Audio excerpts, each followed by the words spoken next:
नमस्कार, जन उत्तराखंड में आप सभी का स्वागत है। मैं हूं प्रभात। सबसे पहले नजर हेडलाइंस पर।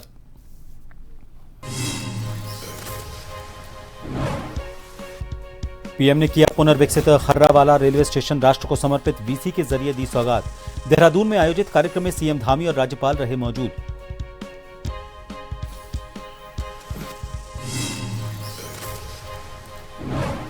युवा अग्निवीर संवाद कार्यक्रम में बोले सीएम धामी, होम स्टे स्थापित करने के लिए दिया जाएगा विशेष अनुदान। शहीद परिवारों की अनुग्रह राशि बढ़ाकर 50 लाख रुपए की।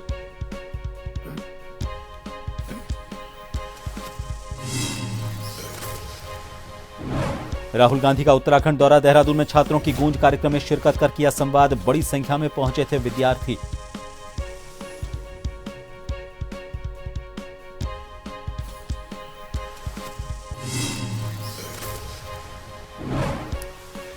देहरादून में मतदाता सूची के विशेष गहन पुनरीक्षण का दूसरा चरण 13 अगस्त तक आपत्ति और दावा कर सकेंगे दर्ज। जिलाधिकारी ने संबंधित अधिकारियों के साथ तैयारियों की समीक्षा की।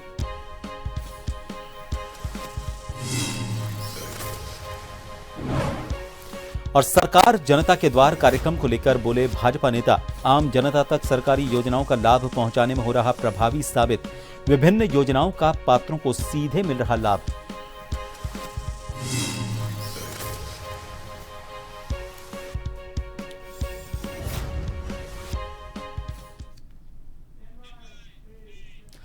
प्रधानमंत्री नरेंद्र मोदी ने अमृत भारत स्टेशन योजना के तहत देश भर के 75 पुनर्विकसित रेलवे स्टेशन का लोकार्पण किया। इसी क्रम में देहरादून का पुनर्विकसित हर्रावाला रेलवे स्टेशन भी राष्ट्र को समर्पित किया गया। इस अवसर पर राज्यपाल लेफ्टिनेंट जनरल गुरमीत सिंह, सेवानिवृत्त, और मुख्यमंत्री पुष्कर सिंह धामी मौजूद रहे। धामी ने प्रधानमंत्री मोदी और केंद्रीय रेल मंत्री अश्विनी वैष्णव का आभार व्यक्त करते हुए कहा कि लगभग 19 करोड़ रुपए की लागत से विकसित हर्रावाला रेलवे स्टेशन आधुनिक यात्री सुविधाओं के साथ उत्तराखंड की सांस्कृतिक पहचान को भी दर्शाता है। उन्होंने बताया कि ऋषिकेश कर्णप्रयाग रेल परियोजना का 75% से ज्यादा काम पूरा हो चुका है। इससे पर्वतीय क्षेत्रों के विकास और पर्यटन को नई गति मिलेगी।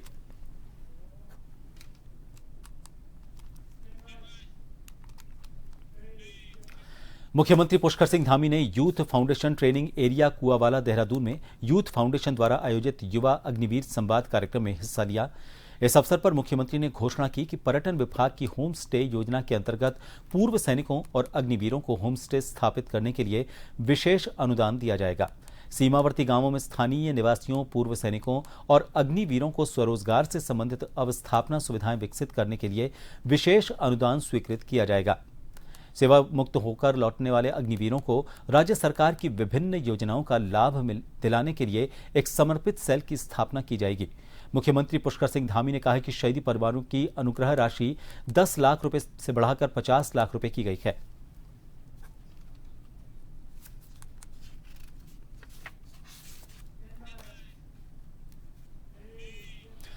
कांग्रेस नेता राहुल गांधी ने आज देहरादून में छात्रों की गूंज कार्यक्रम में शिरकत की। उन्होंने छात्रों और बेरोजगारों से संवाद किया।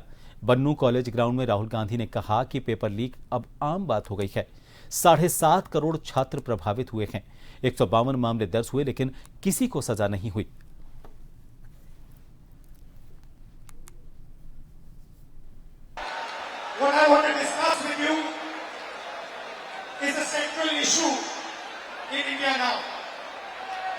It's about the future of our children, the future of our youth.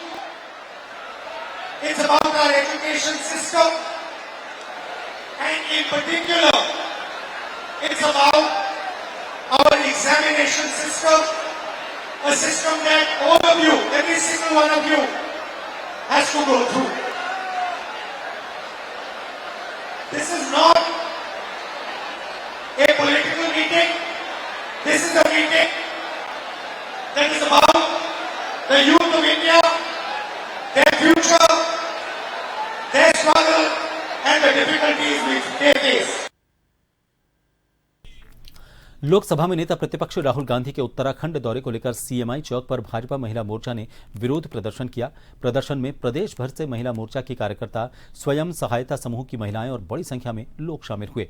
Bhajpa ने महिला आरक्षण के मुद्दे पर कांग्रेस को घेरा, जबकि कांग्रेस ने भाजपा पर कार्यक्रम को प्रभावित करने की कोशिश का आरोप लगाया।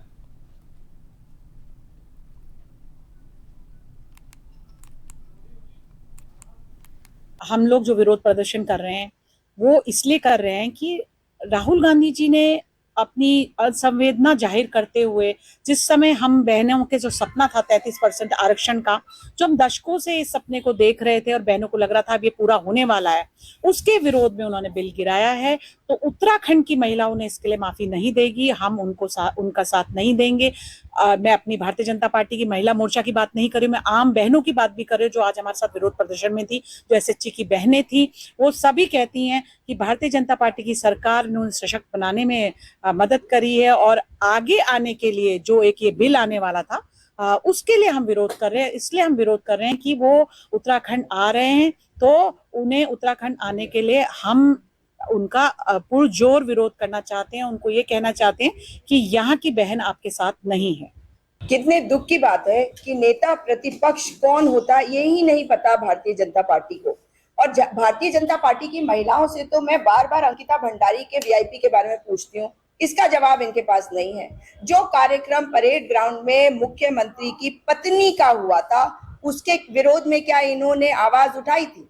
लेकिन राहुल गांधी देश के नेता प्रतिपक्ष है और उनके कार्यक्रम को मैनिपुलेट करने की पूरी कोशिश, उनके कार्यक्रम को असफल करने की पूरी कोशिश भारतीय जनता पार्टी कर क्यों रही है, मुझे समझ में नहीं आ रहा है। क्योंकि सवाल ये उठता है कि पेपर लीक अगर हो रहे हैं, भर्ती घोटाले अगर हो रहे हैं, तो भाजपा की सरकार में हो रहे हैं।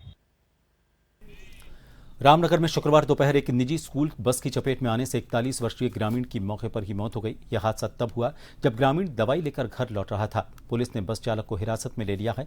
मामले की जांच शुरू कर दी गई है।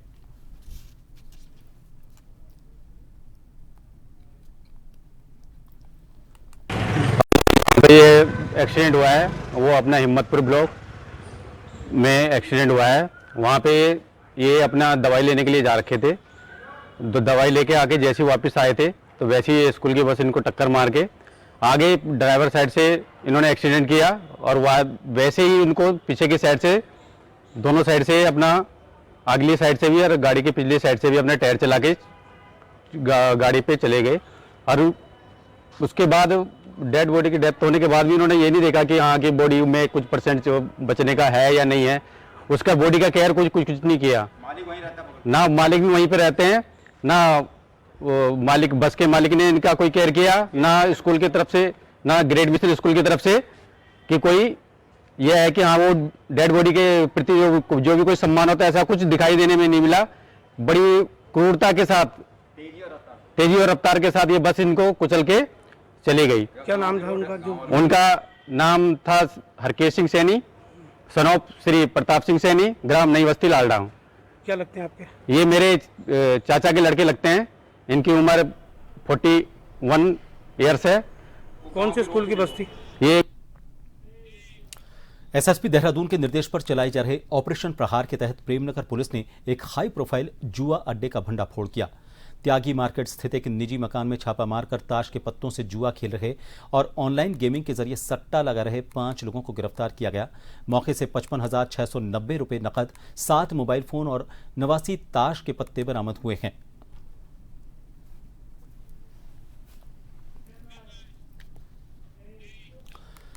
तो करेंगे अगली खबर का। जन जन की सरकार जन जन के द्वार सेवा सुशासन समर्पण कार्यक्रम के अंतर्गत लाल कुआं स्थित अंबेडकर पार्क में बहुउद्देशीय जन समस्या समाधान शिविर का आयोजन किया गया। शिविर में विभिन्न विभागों के अधिकारियों ने एक ही मंच पर उपस्थित होकर लोगों की समस्याएं सुनी और कई शिकायतों का मौके पर ही निस्तारण किया।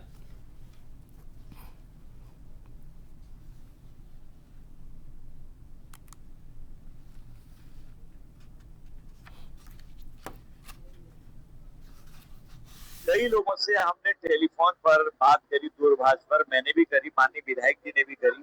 जैसे एक ट्रांसफार्मर नहीं बदला जा रहा था, एक ट्रांसफार्मर की पावर बढ़ानी थी, 4 साल से वो चल रहा था। आज हमने चीफ साहब से बात करी, इनके डिपार्टमेंट की, इनके एई जो भी आए थे, तत्काल प्रभाव से निराकरण हो गया। उन्होंने कहा है कि अगर मुझे ये भेज दिया है इन्होंने स्वीकृति के लिए प्रपोजल बना के, तो 1 महीने का टाइम दे दीजिए। हमने कहा बहुत अच्छी बात है, आप यहाँ जन अदालत में ये वायदा कर रहे हैं तो आप 1 महीने क्या 1 महीने 10 दिन लीजिए, लेकिन जो काम 4 साल से नहीं हुआ है कम से कम सॉल्व तो हो ही रहा है। इस टाइप से कई सारी शिकायतें यहाँ पर त्वरित निस्तारित होती हैं। यही है हमारी सरकार जनता के द्वार। अगर हम भटकते ऑफिसेज में तो काफी समय लगता, कहीं पर पानी भरा है, गड्ढा है और वहां से आने जाने में लोगों को परेशानी होती है, बच्चे स्कूल नहीं जा पाते हैं।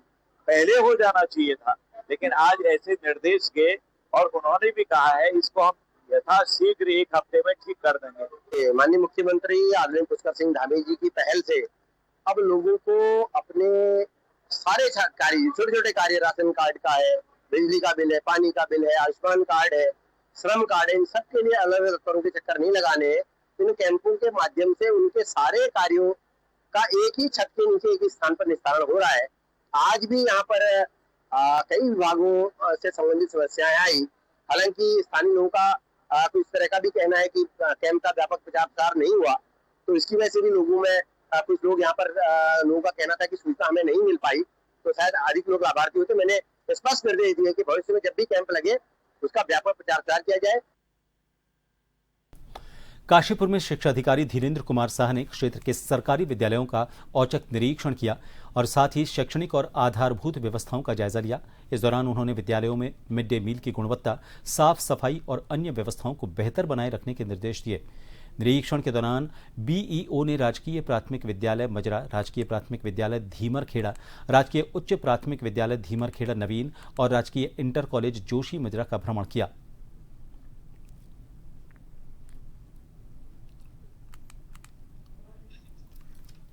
रूटीन निरीक्षण रहता है। हम लोग प्रत्येक मास में अपने विद्यालयों का भ्रमण करते हैं और उनका निरीक्षण करते हैं। औचक निरीक्षण होता है और उस प्रक्रिया के अंतर्गत यदि किसी विद्यालय में किसी प्रकार की कमी पाई जाती है तो उन पर उस कार्रवाई की जाती है। और जुलाई माह में मेरे द्वारा समय समय पर कई विद्यालयों के निरीक्षण किए गए हैं और जनरली अभी तक कोई ऐसी कमी नहीं मिली है जिसको मतलब कुछ कहा जा सके। आज भी मैंने 2 निरीक्षण किए, कनकपुर प्राथमिक विद्यालय, राजकीय प्राथमिक विद्यालय कनकपुर और राजकीय प्राथमिक विद्यालय उच्च प्राथमिक विद्यालय कनकपुर, 2 निरीक्षण हुए। सभी स्थितियां सामान्य थी और भोजन व्यवस्था भी वहाँ पर एमडीएम के लिए भी। छोटे से ब्रेक के लिए रुकेंगे, बने रहिए जन टीवी पर।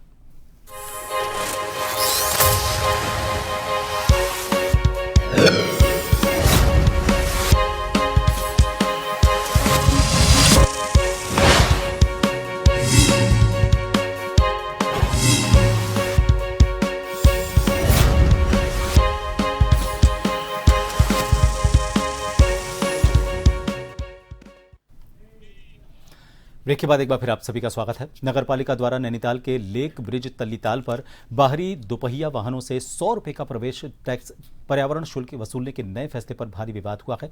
इससे नाराज स्थानीय लोगों, वकीलों और सभासदों ने इसे आम जनता पर आर्थिक बोझ बताते हुए प्रदर्शन किया। इसके बाद फिलहाल इस वसूली को रोक दिया गया है।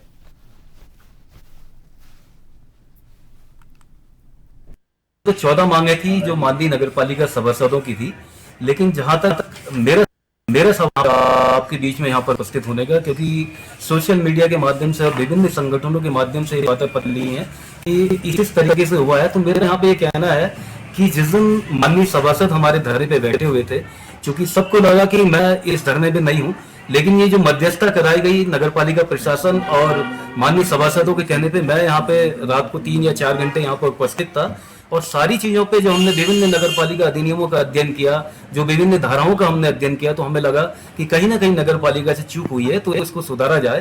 सुधारने के लिए ये था कि इसको उस टाइम स्थगित किया गया था और स्थगित करने के बाद ये निर्णय लिया गया था कि इसको आगामी नगरपालिका की बैठक में रखा जाएगा और चर्चा उपरांत ही इसमें कोई निर्णय लिया जाएगा। लेकिन जैसा कि आप सबको मालूम है कि 14 तारीख को इसके टेंडर हो चुके हैं और उसके बाद आप देख रहे हैं कि पूरे नैनीताल में नहीं, नैनीताल से बाहर भी इस बातों को लेकर आग लगी पड़ी है। तो यहाँ पे हमें अपना पक्ष रखने के लिए यहाँ पे माननीय सभासदों को यहाँ पे आना पड़ा और मैं ये कहना चाहूंगा कि जो सेक्शन 96 है, हमें इस बात का अलाउ नहीं करती कि इस तरीके से हम कोई डिसीजन ले लें बिना बोर्ड की परमिशन के, बिना बोर्ड के अनुमोदन के। इस टाइप के कृत्य नहीं होने चाहिए और इनको सुधारा जाना चाहिए।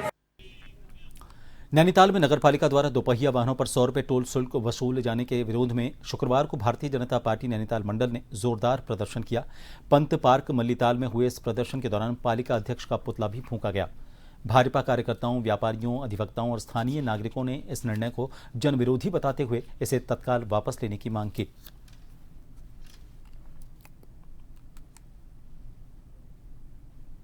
लगी फरमान इन्होंने यहाँ पर करवा दिया।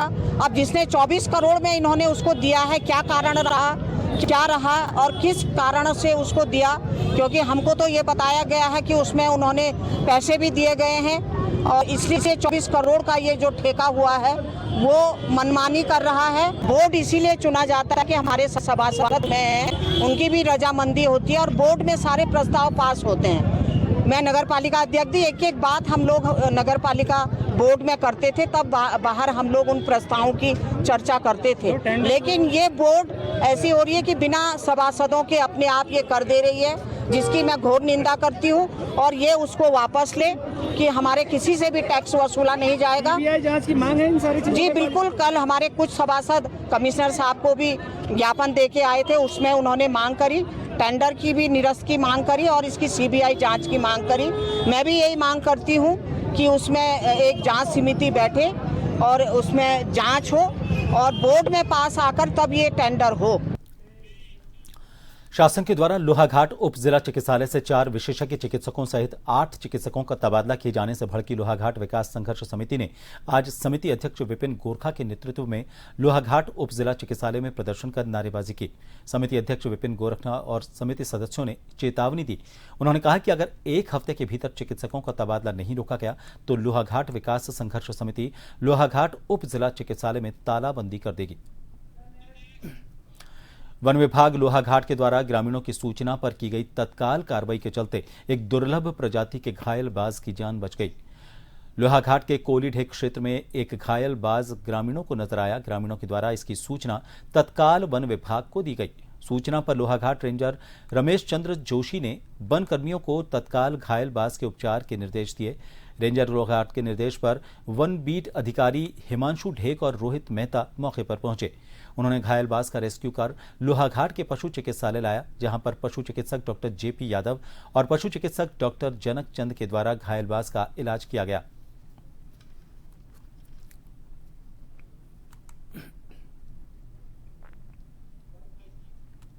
के लाए अभी हॉस्पिटल में हम पशु चिकित्सालय लोहाघाट में इसका उपचार कराए।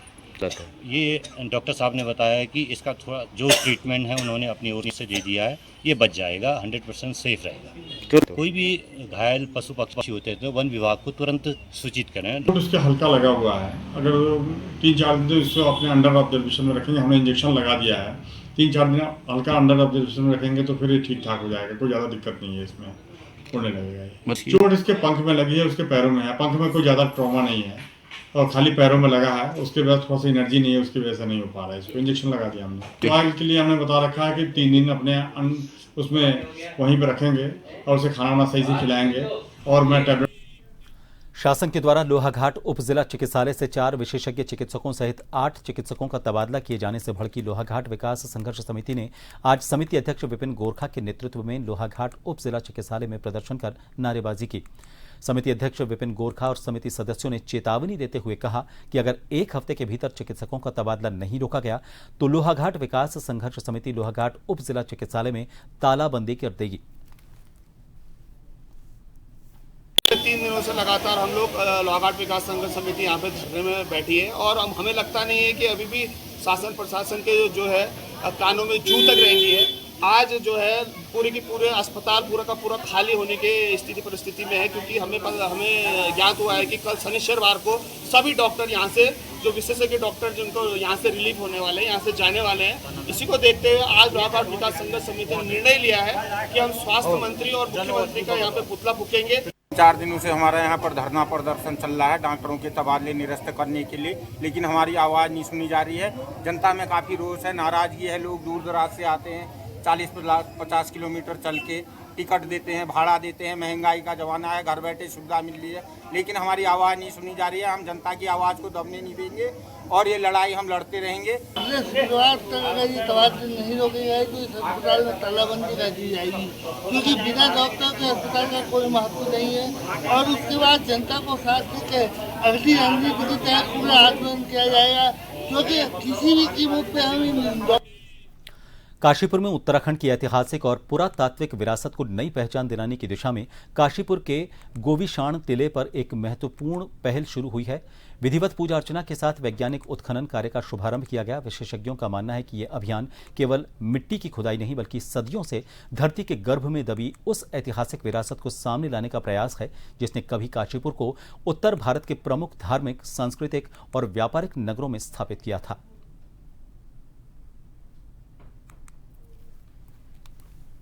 देखिए, ये बहुत ही आर्कियोलॉजिकल सर्वे ऑफ इंडिया के अंदर उनके अधीन ये साइट है और हिस्टोरिकली बहुत इंपॉर्टेंट है। कोई मुझसे पूछेगा कि उत्तराखंड में कोई साइट इतनी इंपॉर्टेंट है तो आई थिंक गोविशाण है, और बहुत पुराने समय से ये सेटल्ड रही है और इसमें लेटर वैदिक पीरियड के रिमेन्स मिले हैं, गुप्ता पीरियड के रिमेन्स मिले हैं, उससे पहले कुषाण पीरियड के रिमेन्स मिले हैं। लगातार उसमें बेसिकली हैबिटेशंस रही हैं और कल्चरली बहुत रिच रही है। अभी जैसे सतह पे हमने देखा तो बहुत सारी पॉटरी यहाँ पे जो हमारे सुपरिंटेंडेंट आर्कियोलॉजिस्ट जोशी जी उन्होंने हमको दिखाई, और इसमें बहुत पहले जब एक्सकवेशन हुई थी, एक बार 1939 में हुई थी, 65 में हुई है और उसके बाद एक बार दोबारा हुई। और अलेक्जेंडर कनिंघम यहाँ पे आए थे 1861-62 में, तब उन्होंने इस एरिया का रफ स्केच बनाया था।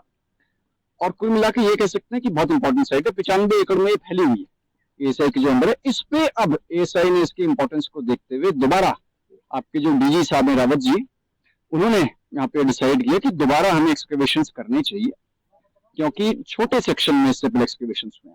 अब जो एक्सकवेशंस होंगे लगभग 1 साल चलेंगे और उसमें मैं समझता हूँ कि from the view point of history बहुत इंपॉर्टेंट चीजें मिल सकती है। इन सभी खबरों के साथ फिलहाल के लिए इस बुलेटिन में इतना ही। नमस्कार।